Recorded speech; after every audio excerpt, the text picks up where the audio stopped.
বন্যায় কুমিল্লা জেলার ১৪টি উপজেলার প্রায় ১০ লাখ মানুষ এখন পানিবন্দী।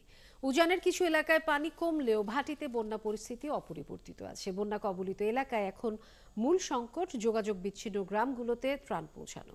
দেশের নানা প্রান্ত থেকে ত্রাণ সামগ্রী এলেও নৌকা ও ট্রলারের অভাবে দূরের গ্রামগুলোতে পৌঁছানো যাচ্ছে না। কুমিল্লা থেকে আব্দুর রহিমের ক্যামেরায় মনির মিল্লাতের প্রতিবেদন। কুমিল্লায় গোমতী পাড়ের জনপদে এবারের বন্যা আগের সব ভয়াবহতাকে ছাড়িয়ে গেছে। উজানের ঢল, বাঁধ ভেঙে যাওয়া, প্রমত্তা গোমতী আরও একবার কুমিল্লার বুকে ডেকে আনলো অবর্ণনীয় দুঃখ, দুর্দশা। কুমিল্লার ১৭টি উপজেলার ১৪টি এখন পানির নিচে। ২২ আগস্ট রাতে গোমতীর বাঁধ ভেঙে সবচেয়ে ক্ষতিগ্রস্ত বুড়িচং উপজেলা। গত দুদিন গোমতীর বাঁধ লাগোয়া এলাকাগুলোতে বন্যার পানি কিছুটা কমলেও বেশিরভাগ জায়গায় অপরিবর্তিত আছে। নতুন করে প্লাবিত হয়েছে পাশের ব্রাহ্মণপাড়া উপজেলার অনেক গ্রাম। আমার ২টা ঘর পানিতে পড়ে গেছে বাইঙ্গা। আমি এখন আরেকটা আবাসায় গিয়ে আরেকটা বিল্ডিং চাদর উঠে থাকি। ২০০৪-এর বন্যার পানি রেকর্ডও ছাড়াই গেছে। স্বাধীনের সময় পানি হয়েছে না, এই স্বাধীনের পরের থেকে যেই পানি দেখলাম এবার। মূল সংকট এখন দূরবর্তী গ্রামগুলোতে ত্রাণ পৌঁছানো।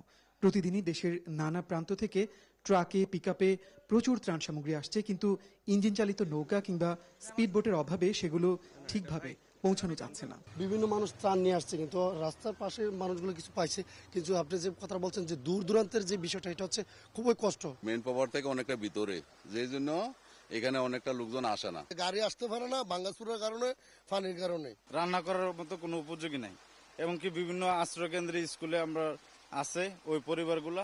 স্থানীয় প্রশাসন, সেনাবাহিনী ও স্বেচ্ছাসেবীরা ত্রাণ পৌঁছানোর নিরন্তর চেষ্টা চালাচ্ছেন, কিন্তু যোগাযোগ বিচ্ছিন্ন গ্রামগুলোতে পৌঁছানো রীতিমতো চ্যালেঞ্জের।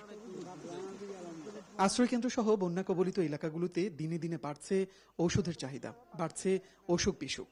বন্যায় মৃত্যুর মিছিলটাও ক্রমে দীর্ঘ হচ্ছে। বুধবার পর্যন্ত কুমিল্লায় বন্যায় মৃতের সংখ্যা অন্তত ১৪। একটু একটু করে বন্যার পানি কমছে, এটা নিঃসন্দেহে ভালো খবর। তবে কুমিল্লার বিস্তীর্ণ এলাকার ফসলি জমি কিংবা পানি প্রবাহের যে পথ যেগুলো রয়েছে, সেগুলো বন্ধ করে যেভাবে নানা ধরনের স্থাপনা কিংবা বসতবাড়ি গড়ে উঠেছে, তাতে বন্যার পানি নামার যে প্রক্রিয়া, সেটি মারাত্মকভাবে ব্যাহত হচ্ছে, যা শঙ্কা জাগাচ্ছে দীর্ঘমেয়াদী বন্যার। মনির মিল্লাত, ৭১, বুড়িচং, কুমিল্লা।